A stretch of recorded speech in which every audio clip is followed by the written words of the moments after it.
নবী করিম সাল্লাল্লাহু আলাইহি সাল্লামের শিক্ষাদান পদ্ধতি নিয়ে বহু গবেষণা হয়েছে, পৃথিবীতে বহু পিএইচডি হয়েছে।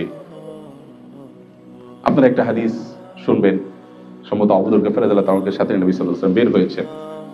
শীতকালে গাছের পাতাগুলো সব গোড়া বোটা একেবারে নরম হয়ে থাকে, একটু না দিলে ঝরে পড়ে। তো নবী সাল্লাল্লাহু আলাইহি ওয়াসাল্লাম তাকে নিয়ে ফজরের পরে বের হলেন। এরকম একটা গাছ, এর পাতা সবগুলো পেকে আছে, ঝরে পড়বে। তো নবী সাল্লাল্লাহু আলাইহি ওয়াসাল্লাম এরকম প্রচন্ড ঠান্ডা, পাতাগুলো সব ঝরে পড়ার জন্য প্রস্তুত হয়ে রয়েছে, যেটা করছে উনি গাছটা ধরে জোরে ঝাঁকুনি দিলেন, সব পাতাগুলো পড়ে গেল, সামান্য কিছু হয়তো ছিল। এবার আবু যর গফার রাদিয়াল্লাহু তাআলাকে বলছেন যে, আবু যর, আপনি জানতে চাইলেন না আমি কেন এই কাজটা করলাম? আপনি আমাকে জিজ্ঞেস করলেন না? এবার আবু যর গফার রাদিয়াল্লাহু তাআলা বলছেন, ইয়া রাসূলুল্লাহ, কেন করেছেন?